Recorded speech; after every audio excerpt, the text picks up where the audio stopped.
McGraw-Hill Professional presents Crucial Conversations, Tools for Talking When Stakes Are High, 2nd edition, written by Carrie Patterson, Joseph Grenny, Ron McMillan, and Al Switzler.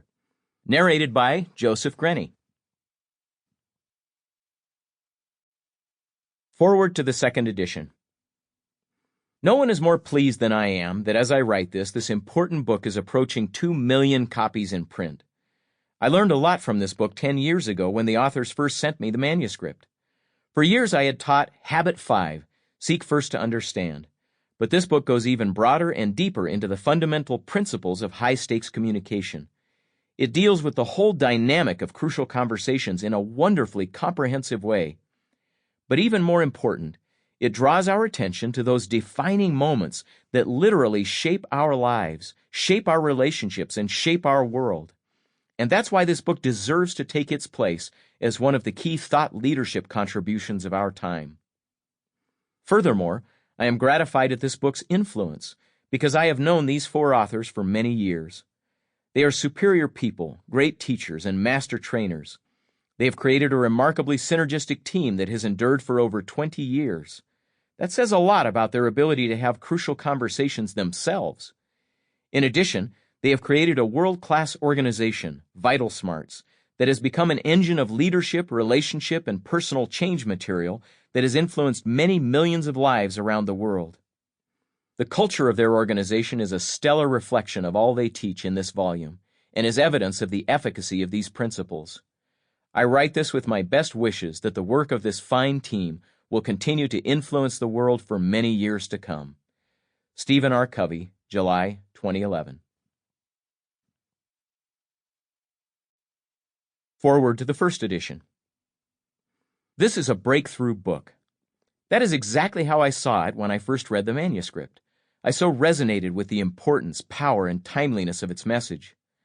This book is an apt response to the wisdom of the great historian Arnold Toynbee, who said that you can pretty well summarize all of history, not only of society, but of institutions and of people, in 4 words.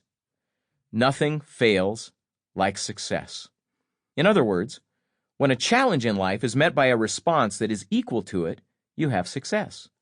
But when the challenge moves to a higher level, the old, once successful response no longer works. It fails. Thus, nothing fails like success. The challenge has noticeably changed our lives, our families, and our organizations. Just as the world is changing at frightening speed and has become increasingly and profoundly interdependent with marvelous and dangerous technologies, so too have the stresses and pressures we all experience increased exponentially. This charged atmosphere makes it all the more imperative that we nourish our relationships and develop tools, skills, and enhanced capacity to find new and better solutions to our problems. These newer, better solutions will not represent my way or your way. They will represent our way. In short, the solutions must be synergistic, meaning that the whole is greater than the sum of the parts. Such synergy may manifest itself in a better decision, a better relationship, a better decision-making process, increased commitment to implement decisions made, or a combination of 2 or more of these. What you learn is that crucial conversations transform people and relationships. They are anything but transacted. They create an entirely new level of bonding. They produce what Buddhism calls the middle way. Not a compromise between 2 opposites on a straight-line continuum, but a higher middle way, like the apex of a triangle. Because 2 or more people have created something new from genuine dialogue, bonding takes place, just like the bonding that takes place in a family or marriage when a new child is created. When you produce something with another person that is truly creative, it's one of the most powerful forms of bonding there is. In fact, the bonding is so strong that you simply would not be disloyal in his or her absence, even if there were social pressure to join others in bad-mouthing. The sequential development of the subject matter in this book is brilliant. It moves you from understanding the supernal power of dialogue to clarifying what you really want to have happen and focusing on what actually is happening, to creating conditions of safety, to using self-awareness and self-knowledge. And finally, it moves you to learning how to achieve such a level of mutual understanding and creative synergy that people are emotionally connected to the conclusions reached and are emotionally willing and committed to effectively implementing them. In short, you move from creating the right mind and heart set to developing and utilizing the right skill set. In spite of the fact that I have spent many years writing and teaching similar ideas, I found myself being deeply influenced, motivated, and even inspired by this material, learning new ideas, going deeper into old ideas, seeing new applications, and broadening my understanding. I've also learned how these new techniques, skills, and tools work together in enabling crucial conversations that truly create a break with the mediocrity or mistakes of the past. Most breakthroughs in life are break-withs.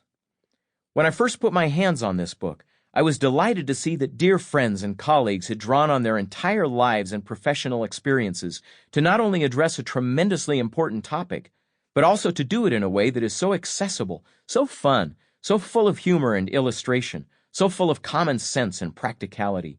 They show how to effectively blend and use both intellectual IQ and emotional intelligence EQ to enable crucial conversations.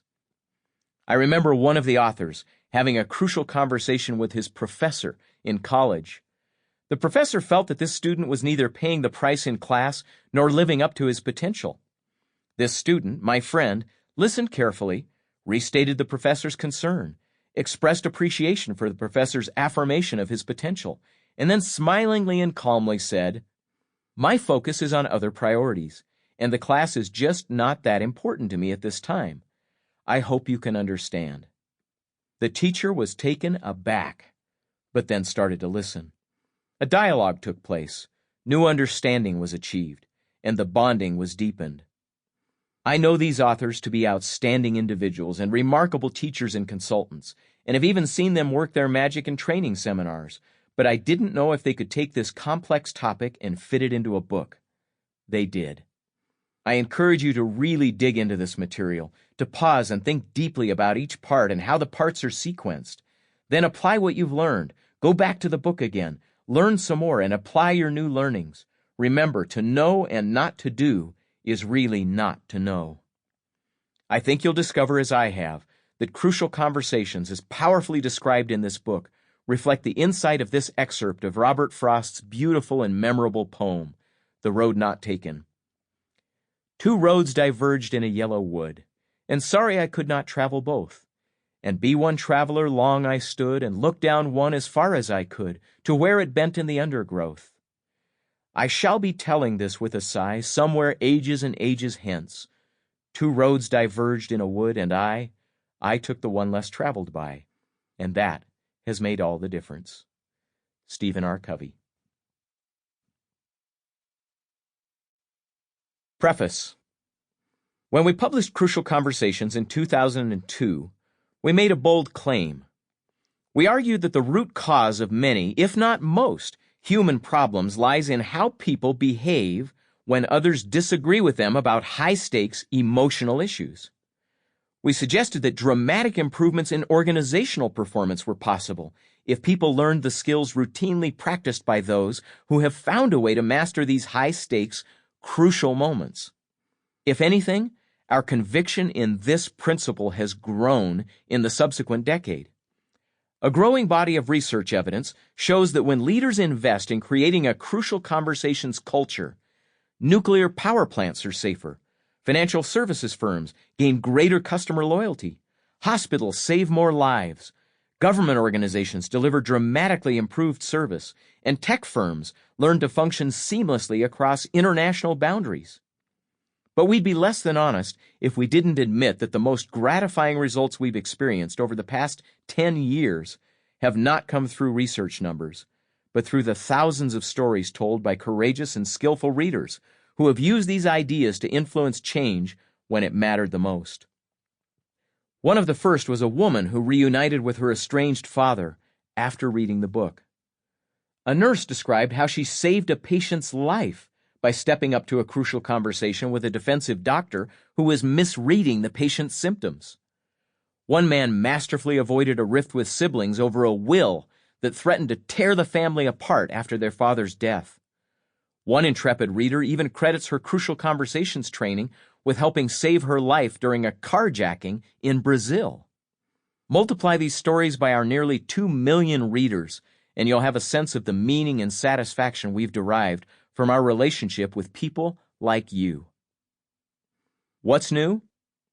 We've made a number of important changes in this new edition that we believe will make this book an even more powerful resource. Some of the changes help clarify key points, update examples, or strengthen the book's focus. But the changes we are most excited about include summaries of important new research, powerful reader stories that illustrate key principles, links to fun, memorable, and illuminating videos, and an afterword with new personal insights from each of the authors. We are confident that these changes will not only improve your reading experience, they will also increase your capacity to turn the printed word into productive habits in your work and personal life. Where next?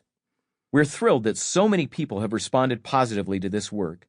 To be honest, 10 years ago we dared to hope the ideas we shared would alter the world. We had great confidence that changing the way people handle their crucial moments could produce a better future for organizations, individuals, families, and nations. What we didn't know was whether the world would respond as we hoped. So far, so good. It has been immensely gratifying to see so many people embrace the notion that crucial conversations really can make a difference. We've been privileged to teach heads of government, business moguls, and influential social entrepreneurs. The day we held in our hands 2 copies of our book, one in Arabic and one in Hebrew, gave us an even greater sense of possibility. We've shared the principles in areas of turmoil and unrest, such as Kabul and Cairo, as well as in areas of growth and influence, such as Bangkok and Boston. With each new audience and each new success story, we feel a greater motivation to ensure our work makes a lasting difference. Thus, the new edition. We hope the improvements in this edition substantially improve your experience with these life-changing ideas. Carrie Patterson, Joseph Grenny, Ron McMillan, Al Switzler. May 2011. Introducing crucialconversations.com/exclusive, a site specially created with book readers like you in mind. It's filled with helpful tools and engaging, entertaining videos. You'll notice references to this site throughout the book. Simply log on to crucialconversations.com/exclusive to get started. Chapter 1. What's a crucial conversation? And who cares? The single biggest problem in communication is the illusion that it has taken place. George Bernard Shaw. When people first hear the term crucial conversation, many conjure up images of presidents, emperors, and prime ministers seated around a massive table while they debate the future. Although it's true that such discussions have a wide-sweeping impact, they're not the kind we have in mind. The crucial conversations we're referring to are interactions that happen to everyone. They're the day-to-day conversations that affect your life. Now, what makes one of your conversations crucial as opposed to plain vanilla? First, opinions vary. For example, you're talking with your boss about a possible promotion. She thinks you're not ready. You think you are. Second, stakes are high. You're in a meeting with 4 coworkers and you're trying to pick a new marketing strategy. You've got to do something different or your company isn't going to hit its annual goals. Third, emotions run strong.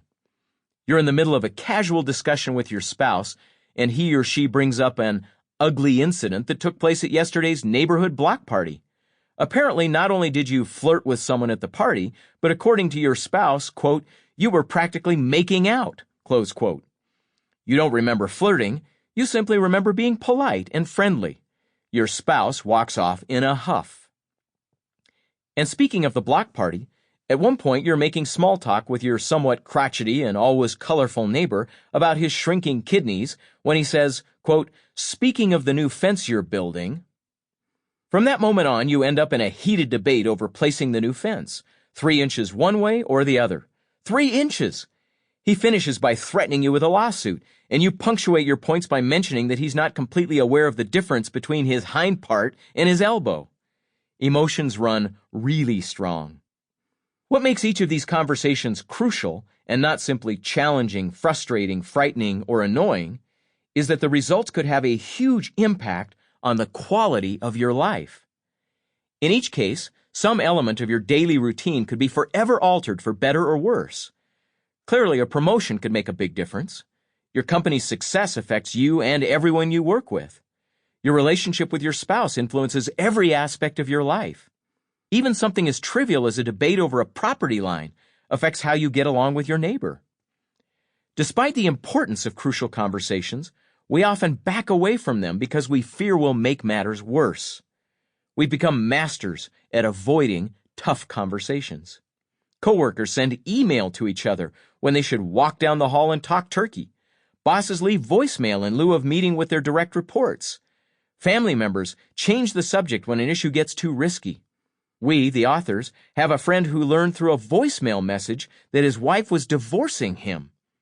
We use all kinds of tactics to dodge touchy issues. But it doesn't have to be this way. If you know how to handle crucial conversations, you can effectively hold tough conversations about virtually any topic. Crucial conversation, a discussion between two or more people where 1. Stakes are high, 2. Opinions vary, and 3. Emotions run strong. To see a true-to-life but hilarious example of a crucial conversation gone bad, go to www.crucialconversations.com/exclusive and click on Jurassic Sales Call. How do we typically handle crucial conversations? Just because we're in the middle of a crucial conversation, or maybe thinking about stepping up to one, doesn't mean that we're in trouble or that we won't fare well. In truth, when we face crucial conversations, we can do one of 3 things. We can avoid them, we can face them and handle them poorly, or we can face them and handle them well. That seems simple enough. Walk away from crucial conversations and suffer the consequences. Handle them poorly and suffer the consequences, or handle them well. I don't know, you think to yourself, given the 3 choices, I'll go with handling them well. When it matters most, we do our worst. But do we handle them well? When talking turns tough, do we pause, take a deep breath, announce to our inner selves, uh-oh, this discussion is crucial, I'd better pay close attention, and then trot out our best behavior? Or when we're anticipating a potentially dangerous discussion, do we step up to it rather than scamper away? Sometimes. Sometimes we boldly step up to hot topics, monitor our behavior, and offer up our best work. We mind our P's and Q's. Sometimes we're just flat out good. And then we have the rest of our lives. These are the moments when, for whatever reason, we're at our absolute worst. We yell, we withdraw, we say things we later regret. When conversations matter the most, that is, when conversations move from casual to crucial, we're generally on our worst behavior. Why is that? We're designed wrong. When conversations turn from routine to crucial, we're often in trouble. That's because emotions don't exactly prepare us to converse effectively. Countless generations of genetic shaping drive humans to handle crucial conversations with flying fists and fleet feet, not intelligent persuasion and gentle attentiveness. For instance, consider a typical crucial conversation.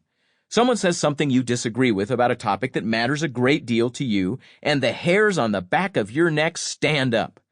The hairs you can handle. Unfortunately, your body does more. 2 tiny organs seated neatly atop your kidneys pump adrenaline into your bloodstream. You don't choose to do this. Your adrenal glands do it, and then you have to live with it. And that's not all.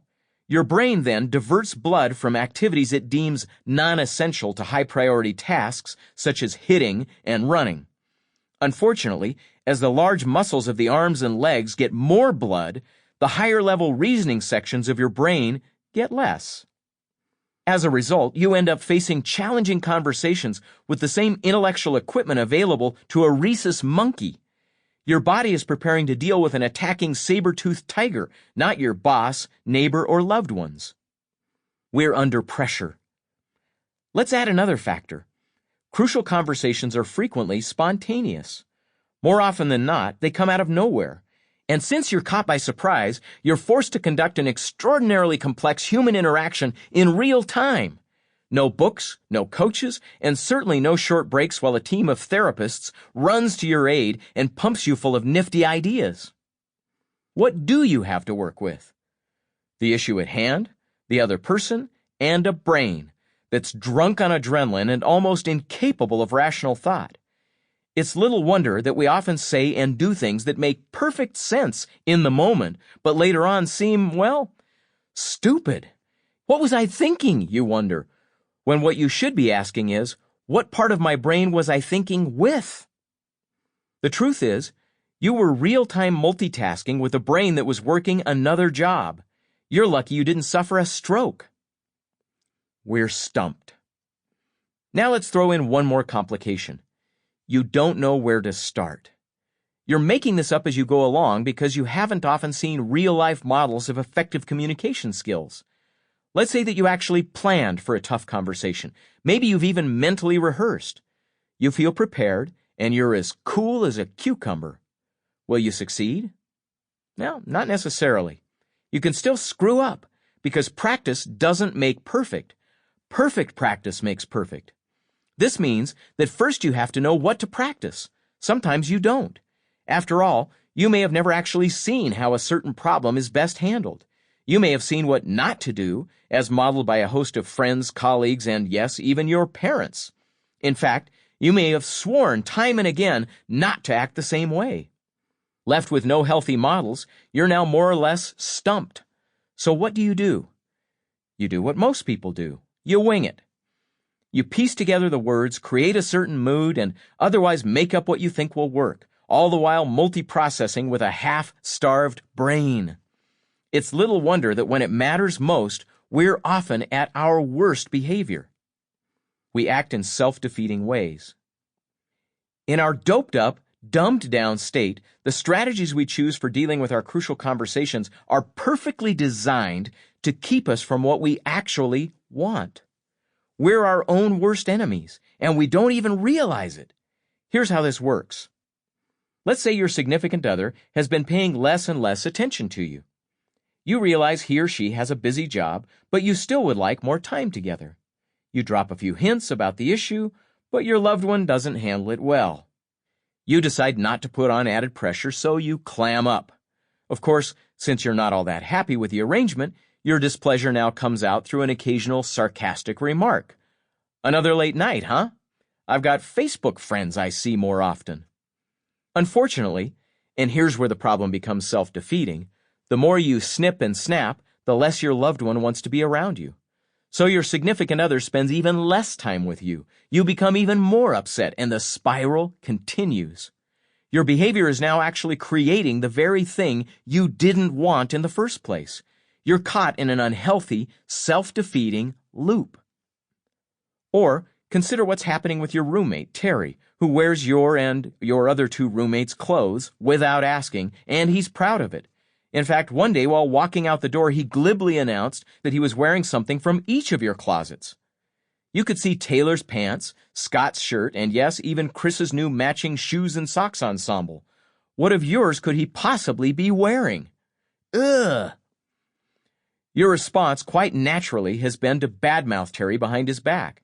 That is, until one day when he overheard you belittling him to a friend, and you're now so embarrassed that you avoid being around him. Now, when you're out of the apartment, he wears your clothes, eats your food, and uses your computer out of spite. Well, let's try another example. You share a cubicle with a 4-star slob, and you're a bit of a neat freak. Your coworker has left you notes written in grease pencil on your file cabinet, in ketchup on the back of a French fry bag, and in permanent marker on your desk blotter. You, in contrast, leave him printed Post-it notes. Printed. At first, you sort of tolerated each other. Then you began to get on each other's nerves. You started nagging him about cleaning up. He started nagging you about your nagging. Now you're beginning to react to each other. Every time you nag, he becomes upset, and well, let's say that he doesn't exactly clean up. Every time he calls you an anal retentive nanny, you vow not to give in to his vile and filthy ways. What has come from all this bickering? Now you're neater than ever, and your cubicle partner's half of the work area is about to be condemned by the health department. You're caught in a self-defeating loop.